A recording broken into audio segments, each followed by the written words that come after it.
వర్గం అనే తేడా లేకుండా అందరికి కూడా ప్రతి ఇంట్లో కూడా పండుగ పూటనో పబ్బం పూటనో తినే సన్నబియ్యం కరెక్ట్ కాదు. ప్రతిరోజు కూడా సన్నబియ్యంతోనే ఖచ్చితంగా పేదోడు తినాలనే సదుద్దేశంతో మన ప్రియతమ ముఖ్యమంత్రి రేవంత్ రెడ్డి గారు చేపట్టినటువంటి అదే మాదిరిగా మన ఫైనాన్స్ మినిస్టర్ పట్టి గారు మరియు మంత్రివర్గం అదే మాదిరిగా ఈ సన్నబియ్య కార్యక్రమాన్ని పట్టుబట్టి ముఖ్యమంత్రి గారిని అందరినీ ఒప్పించి ముఖ్యమంత్రి గారి ఆలోచన విధానాన్ని ఇంప్లిమెంట్ చేయించిన ఉత్తమ్ రెడ్డి గారికి అందరికీ కూడా హృదయపూర్వక ధన్యవాదాలు.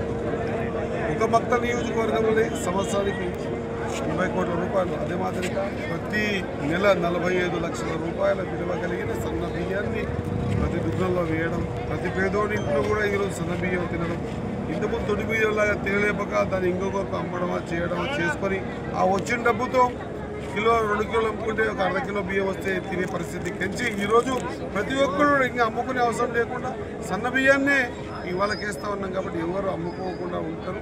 ప్రతి ఒక్కరు సన్న బియ్యం తింటారు. అందరూ కూడా సుఖంగా సుభిక్షంగా ఉండాలని చరిత్రాత్మకమైన నిర్ణయాలు తీసుకుంటున్న కాంగ్రెస్ పార్టీ ఆడి నుంచి ఈ రోజు వరకు కూడా ఏ నిర్ణయం తీసుకున్నా రోటీ కపడా మకాన్ అని గరీబీ హఠావో కానీ పేదోళ్ళకి ఇండ్లు కానీ పేదోళ్ళకి భూములు కానీ గతంలో ఎక్కడ ఇచ్చింది ఉందంటే ఇందిరమ్మ ఇండ్లు ఏమి ఇచ్చినా కాంగ్రెసే, రేపు ఇచ్చేది కూడా కాంగ్రెసే, ఈరోజు ఇస్తున్నది కూడా కాంగ్రెసే. కాబట్టి మీ ఆశీర్వాదం వల్ల మేము ప్రభుత్వంలోకి వచ్చినాం. మేము వచ్చినాం కాబట్టి పేదోనికి కాంగ్రెస్ పాలసీ అంతా ఖచ్చితంగా ఎంతమంది తెల్లబట్టలోకి చేస్తామనేది కాదు. లబ్ధిదారుడు లైన్ నిలబడితే లాస్ట్ నిలబడ్డోరికి కూడా లబ్ధి చేకూర్చే విధానం అవలంబించేదే కాంగ్రెస్ పార్టీ. కాబట్టి నేను కృతజ్ఞుడిని. నా హయాంలో నేను ఎమ్మెల్యేగా ఉండగా మా మక్తల్ నియోజకవర్గంలో ఉన్నటువంటి ప్రతి పేదోడి ఇంట్లో కూడా 45 లక్షల రూపాయల విలువ చేసే ప్రతి నెల సన్న బియ్యాలు ఇచ్చే కార్యక్రమం దొరికినందుకు చాలా అదృష్టంగా భావిస్తూ ఉన్నా.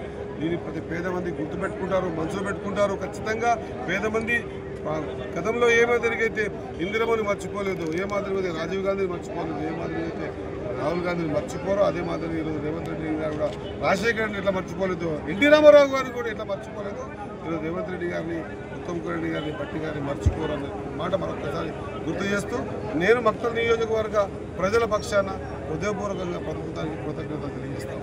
మరిన్ని వీడియోస్ కోసం ఛానల్ ని సబ్స్క్రైబ్ చేయండి. లేటెస్ట్ అప్డేట్స్ కోసం వాట్సాప్ ఛానల్ ని ఫాలో అవ్వండి. ఆ లింక్ డిస్క్రిప్షన్ లో ఉంది.